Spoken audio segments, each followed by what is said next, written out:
Look, they yelling justice for Stove Guard Cooks. They're yelling free Stove Guard Cooks. Let them go. They're on the Babygrande page right now saying let them go. Let's talk about it.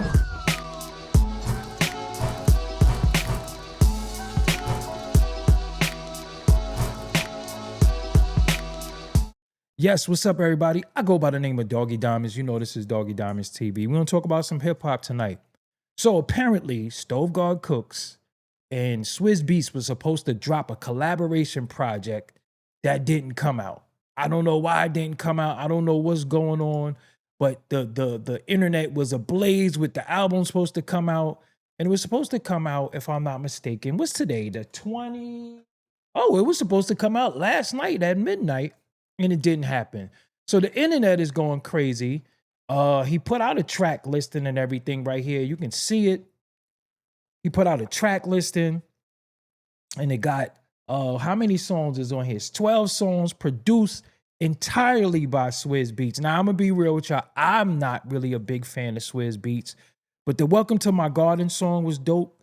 And if it was gonna be stuff like that, I would appreciate the album. But for some reason, there's some type of delay because when you go to his albums on Spotify, you don't see the album.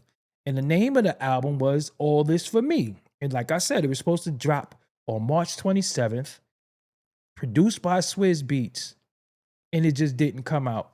Now, why didn't the album come out? Apparently, it's some type of issue with Babygrande. I think Babygrande and Stove Guard haven't been really seeing eye to eye. And it was a tweet that he put out there, a post and delete. Hove saved me. And y'all seen the post and delete, Hove saved me. Then people think that he's affiliated with Griselda. We don't know if he's on Griselda Records. We really don't know. But for some reason, he's locked in this deal with Babygrande that he apparently doesn't want to be in. Many people on X, aka Twitter, who's had situations with Babygrande, said that it was a bad label. I wouldn't know. But I see my bro Planet Asia say something. I seen Mickey Fax say something before. And those are credible sources when it comes to indie deals because they've had some before. I would think an album with the magnitude of a producer like Swizz Beatz putting an album out on Babygrande would be big. What could be the delay? I don't know. And many people are upset that the album is not out. But then you have people who say that's good for him. I got a lot of people that replied me saying that's good for him because I feel bad for him. I feel like nobody should get their art stifled if this is how they're going to feed their family. I don't think that no label should have the control to stop your art if this is how you feed your family or intend on feeding your family. I don't know what type of deal or situation he's in. I don't know what type of paperwork he signed. I've heard some strange things behind the scenes, and then, you know, the things, the chit chatter on social media. Somebody said he signed a 720 deal. I never even heard of that before. Might be a 360. Might have took some upfront money. And somebody asked me before too, so why he just don't buy himself out of his contract if he's getting money? Because you know he's labeled as a coke rapper. And when you're labeled as a coke rapper, you're supposed to have a certain amount of money in the eyes of the folks. Some people criticism is that if you are a coke rapper and you really getting money, what are you signing deals for in the first place? And I once had that sentiment until I actually listened to what some of y'all heard. I slept. I ain't gonna front. I do owe him an apology because I slept. I didn't hear what y'all was hearing until I, went a little deeper, and then the Welcome to My Garden came out, and I was like, yo, I actually like that record. And if I said I didn't like it and I like it, I would be hating. I was one of the biggest critics because I wanted him to be what he set to be out in his inception when I first saw him, when I spoke to Lord Jamal, and when he was with Busta. I thought he was going to be a conscious rapper. I thought he was going to be, dropping jewels about, the worldly stuff. And then I realized nobody want to hear that shit, Sharif. Doggie Diamonds did this. It's just the truth. This is supply and demand. Listen, I know that sounds horrible. I don't like it, but it's just the truth. Listen, man, you could be rapping, you could be trying to educate people, you could be trying to show them stuff, and it's gonna be a small demographic of people that accept it and are receptive to it, but then it's gonna be more people that accept and receptive to what we would call low vibrating shit. I mean, if you could rap, you could rap. You could make anything sound dope. And I think he could rap. I think he's talented. Again, I slept, so I do owe him an apology, and I owe his fans an apology because when I listened, I was like, okay, I see why y'all like this. I understand. And then when that record came out, when I listened, I said, okay, I understand. See, me, I'm just not a fan of certain genres of rap. I could deal with it a little bit, but when it seemed like it's overwhelming, I pick and choose. But I like the fact that he is very, very what's the word I'm looking for? It's different. Like when he starts doing the little singy things and the shit that he said with bitch, I lied to you. I was like, yo, that's that. It made me laugh. You know, with me, if you could make me laugh, you could win me over as somebody who liked the music. So then that made me, like I said, go back and listen to Reasonable Drought. And I was like, okay, I understand why y'all like him. A lot of features that he had was dope over the time. So again, I understand. But then we have the problem that we run into many times where we sign these contracts. We sign with the labels, we sign with things, and for some reason, we don't like honoring contracts. We don't like honoring paperwork.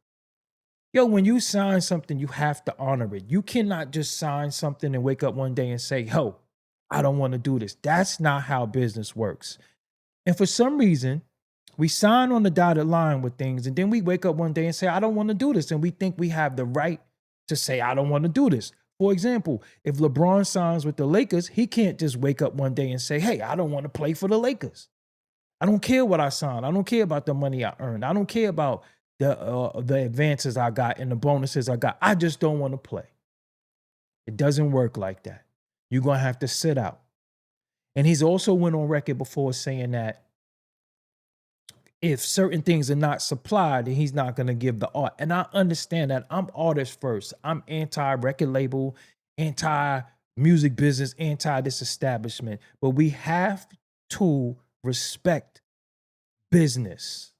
You put your name on the dotted line with something, you have to respect business. And that goes back to labels. Whether it's a record label, whether it's a clothing label, whether it's a car label, we are infatuated with labels. So we think the label validates us. Somebody could have on Starberries, somebody could have on Jordans. Somebody would laugh at somebody with Starberries because of the price, when Starberry might be capped, but he said, these sneakers are made in the same factory as the people who make Jordans. But we look at labels, we look at expensive things, and we think that that validates us. So you can be somebody that's independent, doing it on your own, but when somebody signs to a label, they automatically think that that pushes them ahead of you, because if you didn't get signed, that means nobody wanted you. That's not always true. For example, many people say to me, my partner Big Steel say to me all the time, bro, we don't want you to sign your podcast to nobody because you got independent to do and say what you want. Not that I can't, but I have obligations that I have to fulfill, being that I'm signed to something. Not being signed, sometimes you have more range and free will to do and say what you want. In a podcast space, you want to be able to do that.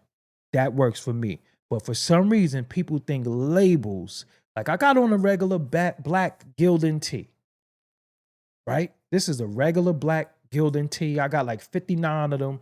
I wear a different one every time I go and stream, right? But one label on this Gildan tee with a different tag, it could be the same material, changes the value of the tee in the minds of people. I said the minds and pointed on my damn eye, but the third eye, whatever. So just think about that. Don't always get caught up in these labels. Get caught up in the quality. Because although he's on the label, what is the quality of the label? As we seeing right now, it's not working for him. He doesn't want to be there. They delayed his project, and who knows how long they're going to delay it. It might never come out. Hopefully it comes out tomorrow. Hopefully it's just a small delay, a hiccup. But I didn't see any updates. I didn't see them say anything about what was going to occur next. He didn't have anything on his social media page saying, hey, this is what's going on. This is what's happening. This is his last load today, okay? Well, make sure you load today. Anyway, it wanted to act stupid. You know, we got company, so it want to act dumb. This was his last Instagram post about the album. It's not out. So again, the fans are upset.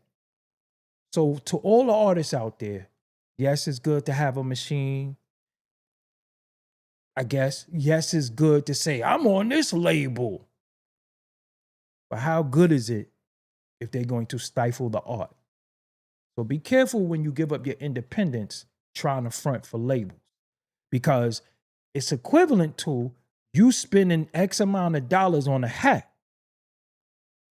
And the quality of the hat might not be good, but I got 4 or 5 hats for the price of that one hat. But you cared about the emblem, the label. Hope I'm relating to y'all. Hopefully I reduced it good enough to where you understand what I'm saying. And my audience is brilliant, so I know y'all get it. But just be careful how we brag about labels and we this and we that. Because when it don't serve you, the label don't even matter. You could be on Gungadin Records. You could be on Shmoola Woola Records. It don't even matter. It only matters if the quality of the label is going to put out the content. Understand? So yeah, that's what it is, man. I'm Doggie Diamonds.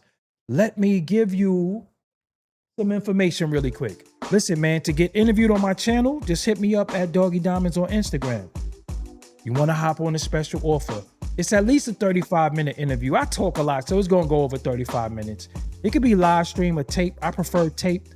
An additional guest could be in your interview, and along with a $100 social media promo that I offered. Yes, so listen, man. Justice for Stove Guard Cooks.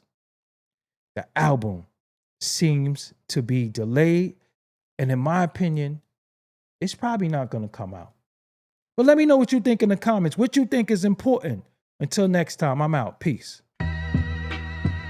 You already know, and if you click the logo in the spinning circle, you can subscribe to the channel just like that and watch these related videos. And don't forget, Doggie Diamonds did this. Did you hear what I said? If you didn't hear what I said to you, Doggie Diamonds did this.